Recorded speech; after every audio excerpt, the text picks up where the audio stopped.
ಬಂಧುಗಳೇ ನಮಸ್ಕಾರ. ನನ್ನ ಹೆಸರು ಹೇಮಂತ್ ಕುಮಾರ್, ಕರ್ನಾಟಕ ರಾಷ್ಟ್ರ ಸಮಿತಿ ಪಕ್ಷ. ಬಂಧುಗಳೇ, ನೀವೆಲ್ಲ ಗಮನಿಸಿರುವಂತೆ ಬಾಗಲಕೋಟೆ ಮತ್ತು ದಾವಣಗೆರೆಯ ಬೈ ಎಲೆಕ್ಷನ್ ನಡೀತಾ ಇದೆ. ದಾವಣಗೆರೆ ಬೈ ಎಲೆಕ್ಷನ್ನಲ್ಲಿ ಮತ್ತು ಬಾಗಲಕೋಟೆಯ ಬೈ ಎಲೆಕ್ಷನ್ನಲ್ಲಿ KRS ಪಕ್ಷದ ಅಭ್ಯರ್ಥಿಗಳು ಸ್ಪರ್ಧೆ ಮಾಡಿದ್ದಾರೆ. ನೀವು KRS ಪಕ್ಷದ ಅಭ್ಯರ್ಥಿಗಳಿಗೆ ಮತ ನೀಡುವ ಮೂಲಕ ಇವತ್ತಿನ ಪ್ರಾಮಾಣಿಕ ಪಕ್ಷ ಮತ್ತು ಭ್ರಷ್ಟಾಚಾರದ ವಿರುದ್ಧ ನಿರಂತರವಾಗಿ ಹೋರಾಟ ಮಾಡ್ತಾ ಇರುವಂಥ ಏಕೈಕ ಪಕ್ಷ.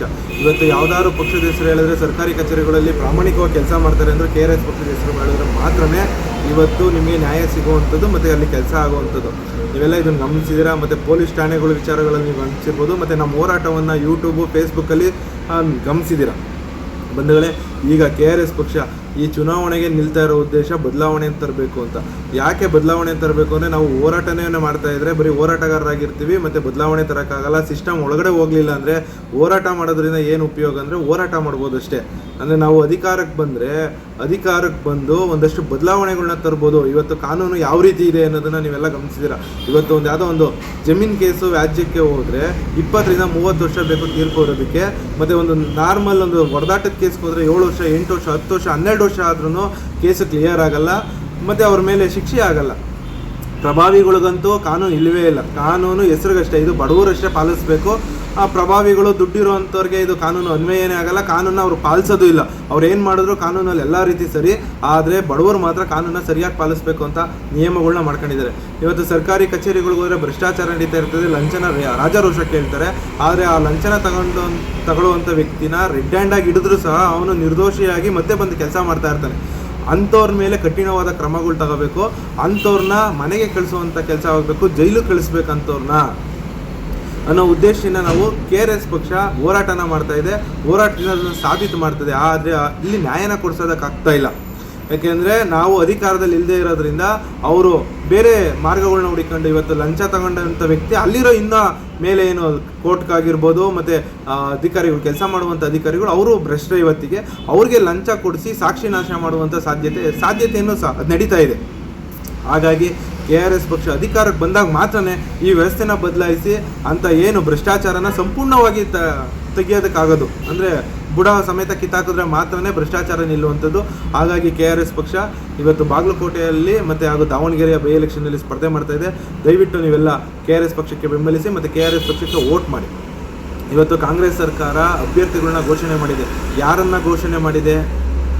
ಏನು ಹಿಂದೆ MLAಗಳಾಗಿದ್ದರು, ಅವ್ರ ಕುಟುಂಬಕ್ಕೆ ಮತ್ತೆ ಟಿಕೆಟ್ನ ನೀಡೋದ್ರ ಮೂಲಕ ನಾವು ಕಾರ್ಯಕರ್ತರನ್ನ ಗುಲಾಮರಾಗಿ ನೋಡ್ತೀವಿ ಹೊರತು ಅವ್ರನ್ನ ಬೆಳೆಸುವಂಥ ಉದ್ದೇಶ ನಮಗಿಲ್ಲ.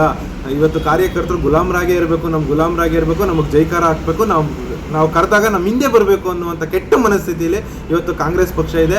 ದಯವಿಟ್ಟು ಅಲ್ಲಿನ ಬಾಗಲಕೋಟೆ ಹಾಗೂ ದಾವಣಗೆರೆ ವಿಧಾನಸಭಾ ಕ್ಷೇತ್ರದ ಮತದಾರರು ಮತ್ತು ಕಾಂಗ್ರೆಸ್ಗೆ ಬೆಂಬಲಿಸುವಂಥ ಮತದಾರರು, BJPಗೆ ಬೆಂಬಲಿಸುವಂಥ ಮತದಾರರು ಇಂಥ ವಿಚಾರಗಳನ್ನ ಗಮನಿಸಿ ದಯವಿಟ್ಟು KRS ಪಕ್ಷಕ್ಕೆ ವೋಟ್ ಹಾಕಿ. KRS ಪಕ್ಷಕ್ಕೆ ವೋಟ್ ಹಾಕೋದ್ರ ಮೂಲಕ ಪ್ರಜಾಪ್ರಭುತ್ವನ ಗೆಲ್ಲಿಸಿ, ಸಂವಿಧಾನನ ಉಳಿಸಿ.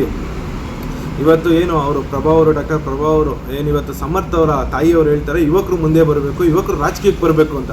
ಯುವಕರು ರಾಜಕೀಯಕ್ಕೆ ಬರಬೇಕು ಅಂದರೆ ಅವ್ರ ಮನೆ ಮಕ್ಕಳೇ ಆಗಿರಬೇಕು. ಅವಾಗ ಮಾತ್ರ ಅದು ರಾಜಕೀಯಕ್ಕೆ ಒಳ್ಳೆಯದು. ಬೇರೆ ಇವತ್ತು ಇವತ್ತು ದಾವಣಗೆರೆಯಲ್ಲಿ ಬೇರೆ ಯಾರು ಯುವಕರು ಇಲ್ವೇ ಇಲ್ವಾ? ಎಲ್ಲ ವಯಸ್ಸಾಗಿರೋವಂಥವ್ರೇನಾ? ಬೇರೆ ಅಭ್ಯರ್ಥಿಗಳು ಕಾಂಗ್ರೆಸ್ಗೋಸ್ಕರ ದುಡಿತಾ ಇರಲಿಲ್ವಾ? ಕಾಂಗ್ರೆಸ್ ಪಕ್ಷಕ್ಕೋಸ್ಕರ ಅವ್ರ ಜೀವನನ ಮುಡುಪಾಗಿಟ್ಟಿರಲಿಲ್ವಾ? ಅಂಥ ಕಾರ್ಯಕರ್ತನ ಹುಡುಕಿ ಕೊಡ್ಬೋದಾಗಿತ್ತಲ್ಲ ಟಿಕೆಟು. ಆದರೆ ಇವತ್ತು ದುಡ್ಡಿರೋರು ಮಾತ್ರ ಎಲೆಕ್ಷನ್ಗೆ ನಿಲ್ಲಬೇಕು ಅನ್ನುವಂಥ ಕೆಟ್ಟ ಮನಸ್ಥಿತಿಗೆ ತಂದು ನಿಲ್ಲಿಸಿದ್ದಾರೆ. ಯಾಕೆಂದರೆ ಇವತ್ತು 50 ಕೋಟಿ 60 ಕೋಟಿ ಖರ್ಚು ಮಾಡಿ ಎಲೆಕ್ಷನ್ನ ನಡೆಸುವಂಥ ಕಾಲ ಬಂದಿದೆ. ಯಾಕೆಂದರೆ ಇವತ್ತು ಸಾಮಾನ್ಯ ಜನ, ನಾನು ದುಡ್ಡಂತೆ ನಾನು ಪ್ರಾಮಾಣಿಕವಾಗಿ ಓಟ್ ಕೇಳ್ತೀನಪ್ಪ, ನಾನು ಜನರ ಹತ್ರ ಹೋಗಿ ದುಡ್ಡು ಕೇಳ್ತೀನಿ, ನಾನು ಕೆಲಸ ಮಾಡ್ತೀನಿ ಅಂತ ಓಟ್ ಕೇಳ್ತೀನಿ ಅಂದರೆ ಜನನೂ ಅಷ್ಟೇ ಅದೇ ರೀತಿ ಭ್ರಷ್ಟಾಚಾರದಲ್ಲಿ ಜನನೂ ಮುಳುಗೋಗಿದ್ದಾರೆ. ಇವತ್ತು ದುಡ್ಡಿಲ್ಲ ಅಂದರೆ ಯಾರಿಗೆ ಓಟ್ ಹಾಕ್ತಾರೆ ಅನ್ನೋ ಮಟ್ಟಕ್ಕೆ ಬಂದ್ಬಿಟ್ಟಿದ್ದಾರೆ. ದಯವಿಟ್ಟು ಈ ವ್ಯವಸ್ಥೆನ ಬದಲಾಯಿಸಬೇಕು ಅಂದರೆ ನೀವು ಅಷ್ಟೇ ದುಡ್ಡು ಕೊಡೋಕ್ಕೆ ಬಂದರೆ ಕೊಡಿರಿ, ಚಪ್ಪಲಿ ತಗೊಂಡು ಯಾವನ ಹಂಚಕ್ಕೆ ಬರ್ತಾನೆ. ಯಾಕೆಂದ್ರೆ ನಿಮ್ಮ ದುಡ್ಡನ್ನೇ ತಿರ್ಗಾ ನಿಮಗೆ ರಿಟರ್ನ್ ಕೊಡುವಂಥದ್ದು. ನಿಮ್ಮ ಮಕ್ಕಳು ಭವಿಷ್ಯನ ಹಾಳು ಮಾಡಿ ಇವತ್ತು ಶಾಮನೂರು ಶಿವಶಂಕರಪ್ಪ ಅವರು 6 ಬಾರಿ ಸಚಿವರಾಗಿದ್ದರು, 6 ಬಾರಿ ಸಚಿವರಾಗಿದ್ದರು. ಎಷ್ಟು ಕೆಲಸಗಳಾಗಿದೆ ಅಲ್ಲಿ, ಎಷ್ಟು ಅಭಿವೃದ್ಧಿ ಆಗಿದೆ ಅನ್ನೋದನ್ನು ಯೋಚನೆ ಮಾಡಿ. ಅದನ್ನೆಲ್ಲ ಗಮನ ಇಟ್ಟು ವೋಟ್ ಮಾಡಬೇಕು ನೀವು. ಯಾವುದೋ ಜಾತಿ ಕಾರಣಕ್ಕೆ, ಧರ್ಮದ ಕಾರಣಕ್ಕೆ ನೀವು ಓಟ್ ಹಾಕಿದ್ರೆ ನಿಮ್ಮ ಮನೆ ಮಕ್ಕಳು ಬೀದಿಲಿರ್ತಾರೆ. ಇವತ್ತು ಬೆಳಗ್ಗೆ ಎದ್ದು ಯಾವುದೋ ಒಂದು ವ್ಯಾಪಾರ ಮಾಡ್ತಿರ್ತೀರ, ತೆಳ್ಳೋ ಗಾಡಿ ಇರ್ಬೋದು, ಆಟೋ ಓಡಿಸ್ಬೋದು, ಇದೆಲ್ಲ ಇನ್ಕ್ಲೂಡ್ ಆಗಿ ಟ್ಯಾಕ್ಸ್ನ ಕಟ್ತೀವಿ ನಾವು. ಯಾಕೆ? ಕೆಲಸ ಆಗಲಿ ನಮಗೋಸ್ಕರ. ನಾವು ಏನಾದ್ರು ಹುಷಾರಿಲ್ಲ ಅಂದಾಗ ಸರ್ಕಾರಿ ಹಾಸ್ಪಿಟ್ಲಿಗೆ ಹೋಗೋಣ. ನಮ್ಮ ಮಕ್ಕಳು ಎಜುಕೇಷನ್ಗೋಸ್ಕರ ಒಂದು ಸರ್ಕಾರಿ ಶಾಲೆನ ಕಟ್ಟಲಿ ಅನ್ನೋ ಉದ್ದೇಶದಿಂದ ನಾವು ಟ್ಯಾಕ್ಸ್ಗಳನ್ನ ಕಟ್ತಾ ಇರೋವಂಥದ್ದು. ಆದರೆ ಇವತ್ತು ಸರ್ಕಾರಿ ಅಧಿಕಾರಿಗಳು ಹಾಗೂ ಮತ್ತು ಭ್ರಷ್ಟ ರಾಜಕಾರಣಿಗಳು ಎಷ್ಟು ರಾಜಕಾರಣಿಗಳು ಎಷ್ಟು ಹಾಸ್ಪಿಟ್ಲ್ಗಳಿದೆ, ರಾಜಕಾರಣಿಗಳ ಹೆಸರಲ್ಲಿ ಎಷ್ಟು ಶಾಲೆಗಳಿದೆ, ಅವ್ರು ಯಾಕೆ ಸರ್ಕಾರಿ ಶಾಲೆಗಳನ್ನ ಕಟ್ತಾ ಇಲ್ಲ, ಸರ್ಕಾರಿ ಆಸ್ಪತ್ರೆಗಳನ್ನ ಕಟ್ತಾ ಇಲ್ಲ? ಇವತ್ತು ಏನಾಗ್ತಾ ಇದೆ ಸಮಸ್ಯೆ ಅಂದರೆ, ಇವತ್ತೊಂದು ಸಣ್ಣದೊಂದು ಜ್ವರ ಬಂತು ಅಂದರೆ ₹1,000 ಬೇಕು. ಅದೇ ಸರ್ಕಾರಿ ಆಸ್ಪತ್ರೆ ಇದ್ದರೆ ಆ ₹1,000 ನಾವು ಉಳಿಯಲ್ವಾ? ಇವತ್ತು ಕೊಡುವಂಥ ₹2,000 ನಾವು ನಮ್ಮ ಓಟ್ನ ಮಾರ್ಕೋಬೋದು. ಇವತ್ತು ಅವರು ಒಂದು ದಿವಸ ಬಂದು ಕುಡಿಸ್ಬೋದು, ಚೆನ್ನಾಗಿ ತಿನ್ನಿಸ್ಬೋದು, ಎಲೆಕ್ಷನ್ ಇರೋವರೆಗೂ ಕುಡಿಸ್ಬೋದು. ಮುಂದೆ ಯಾರು ಬರ್ತಾರೆ? ನಿಮ್ಮ ದುಡ್ಡಲ್ಲೇ ನೀವು ಕುಡಿಬೇಕಲ್ವಾ? ಆ ದುಡ್ಡಿಂದ ಚಟ ಕಲ್ತ್ಕೊಂಡು ನೀವು ಅದನ್ನು ನಿಮ್ಮ ದುಡ್ಡನ್ನ ಹಾಳು ಮಾಡ್ಕೊಂಡು ಸರ್ಕಾರಕ್ಕೆ ಟ್ಯಾಕ್ಸ್ ಕಟ್ಟಲ್ವಾ? ದಯವಿಟ್ಟು ಬಾಗಲಕೋಟೆಯ ಜನ ಮತ್ತು ದಾವಣಗೆರೆಯ ಜನ ಎಚ್ಚೆತ್ಕೊಂಡು ಈ ಬಾರಿ KRS ಪಕ್ಷದ ಅಭ್ಯರ್ಥಿಗಳಿಗೆ ಮತ ನೀಡಿ ಭ್ರಷ್ಟಾಚಾರನ ನಿಲ್ಲಿಸಿ. ನಿಮ್ಮ ಮತ ನಿಮಗೆ ಅಮೂಲ್ಯವಾದದ್ದು, ಇದನ್ನು ಅರ್ಥ ಮಾಡ್ಕೊಳ್ಳಿ. ನೀವು ಯಾರಿಗೆ ಓಟ್ ಹಾಕ್ತೀರಾ ಅನ್ನೋದು ತುಂಬ ಮುಖ್ಯವಾದದ್ದು. ಯಾರಾದರೂ ಬಂದು ಹೇಳ್ಬೋದು ರೀ, ಯಾರು ಬಂದರೂ ಸರಿ ಇಲ್ಲ ಅಂತ. ಯಾಕೆ ಆ ಮಾತನ್ನ ಹೇಳ್ತಾ ಇದ್ದೀನಿ ಅನ್ನೋದು ನೀವು ಗಮನಿಸಬೇಕು. ಇವತ್ತೊಬ್ಬ ಕಾಂಗ್ರೆಸ್ ಕಾರ್ಯಕರ್ತ ಕಾಂಗ್ರೆಸ್ಸಲ್ಲಿ ಟೆಂಡರ್ ತಗೊಂಡು ಒಳ್ಳೆ ದುಡ್ಡು ಮಾಡಿರೋವಂಥ ವ್ಯಕ್ತಿ, ಚೆನ್ನಾಗಿರೋವಂಥ ವ್ಯಕ್ತಿ ಬಂದು ಏನು ಹೇಳ್ತಾನವನು? ನಿಮ್ಮ ಮನಸ್ಸು ನೀವೇನಾದ್ರು KRS ಪಕ್ಷಕ್ಕೆ ಓಟ್ ಹಾಕ್ತೀನಿ ಅಂದರೆ ಅವ್ನು ಹೇಳ್ತಾನೆ ರೀ ಯಾರು ಸರಿ ಇಲ್ಲ ಬಂದ್ರಿ ಅಂತಾನೆ. ಯಾಕೆ ಅಂದರೆ ಅವ್ನು ಲೂಟಿ ಮಾಡೋಕ್ಕಾಗಲ್ಲ ನೆಕ್ಸ್ಟ್ ಬಂದು. ಯಾಕೆಂದರೆ ನಾವು ಪ್ರಾಮಾಣಿಕವಾಗಿ ಬಂದ್ಬಿಟ್ರೆ ಅವ್ನು ಪ್ರಾಮಾಣಿಕವಾಗಿ ಕೆಲಸ ಮಾಡಬೇಕು. ಇವಾಗ ನಾವು ಒಂದು ಟೆಂಡರ್ ಕೊಟ್ಟರೆ, ನಾವು ₹100 ಟೆಂಡರ್ ಕೊಟ್ಟರೆ ₹100ಗೆ ಕೆಲಸ ಮಾಡಬೇಕು.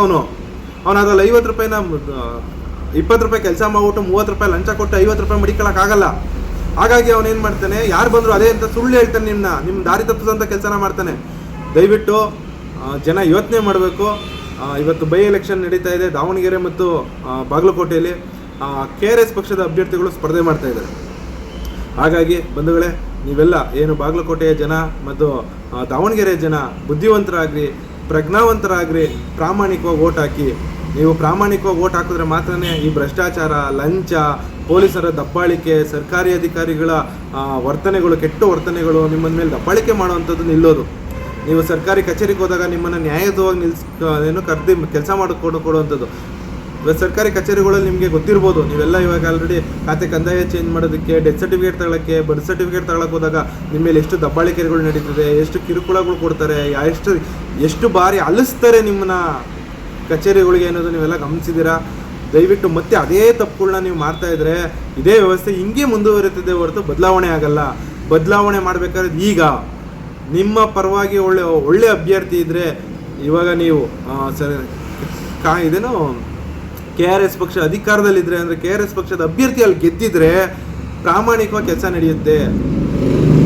ಇವತ್ತು ನೀವು ಯಾವುದೇ ಪಕ್ಷಕ್ಕೆ ಓಟ್ ಹಾಕ್ಬೋದು, ಆದರೆ ಮುಂದಿನ ದಿನಗಳಲ್ಲಿ ನೀವೇ ಅಲಿಬೇಕು. ನೀವು ಬೇರೆ ಪಕ್ಷಗಳಿಗೆ ಓಟ್ ಹಾಕಿದ್ರೆ ನೀವು ಅಲ್ಲಿ ಕೆಲಸ ಮಾಡಲ್ಲ. ಯಾಕೆಂದರೆ ಅವನು ದುಡ್ಡು ಕೊಟ್ಟು 50 ಕೋಟಿ 60 ಕೋಟಿ ದುಡ್ಡು ಹಂಚಿ ಬಂದಿರೋ ಅಂತನೂ ನಿಮ್ಮನ್ನು ಪ್ರಾಮಾಣಿಕವಾಗಿ ಇರೋದಕ್ಕೆ ಬಿಡ್ತಾನೆ, ನೀವು ಲಂಚ ಕೊಡೋದಕ್ಕೆ ಥರನೇ ಮಾಡ್ತಾನೆ.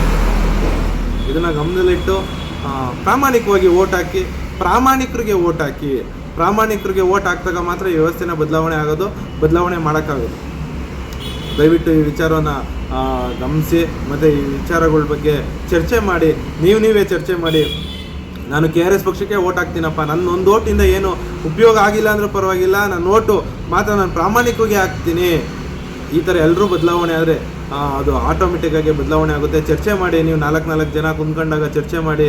ಇವತ್ತು ಹಳ್ಳಿಗಳ ಕಡೆ ರಾಜಕೀಯ ಚೆನ್ನಾಗೇ ಮಾತಾಡ್ತೀರಾ, ಒಂದು ಕುಂತ್ಕೊಂಡಿದ್ದ ಜಾಗದಲ್ಲಿ ರಾಜಕೀಯ ಚರ್ಚೆ ನಡೀತದೆ. ಅಂಥ ವಿಚಾರಗಳಲ್ಲಿ, ಅಂಥ ಸಂದರ್ಭದಲ್ಲಿ KRS ಪಕ್ಷದ ಬಗ್ಗೆ ಮಾತಾಡಿ, ಮತ್ತು ಆ ವಿಚಾರಗಳನ್ನ ಮಾತಾಡಿ ಜನಗಳಿಗೆ ಅರಿವು ಮೂಡಿಸ್ತಾ ನೀವೇ ಬದಲಾವಣೆ ಆಗಬೇಕು. ಬದಲಾವಣೆ ಆಗಿ KRS ಪಕ್ಷಕ್ಕೆ ಓಟ್ ಹಾಕಬೇಕು, KRS ಪಕ್ಷದ ಅಭ್ಯರ್ಥಿನ ಗೆಲ್ಲಿಸಬೇಕು. ಮತ್ತು ಬೈ ಎಲೆಕ್ಷನಲ್ಲಿ KRS ಪಕ್ಷ ಗೆಲ್ಲುತ್ತೆ ಅನ್ನೋ ಒಂದು ಭರವಸೆಯಿಂದ, ಮತ್ತು ನೀವೆಲ್ಲ ಓಟ್ ಹಾಕ್ತೀರಾ ಅನ್ನೋ ನಂಬಿಕೆಯಿಂದ ನಾನು ಈ ವಿಡಿಯೋನ ಕಂಪ್ಲೀಟ್ ಮಾಡ್ತಾ ಇದ್ದೀನಿ. ಧನ್ಯವಾದಗಳು. ಜೈ KRS, ಜೈ ಕರ್ನಾಟಕ.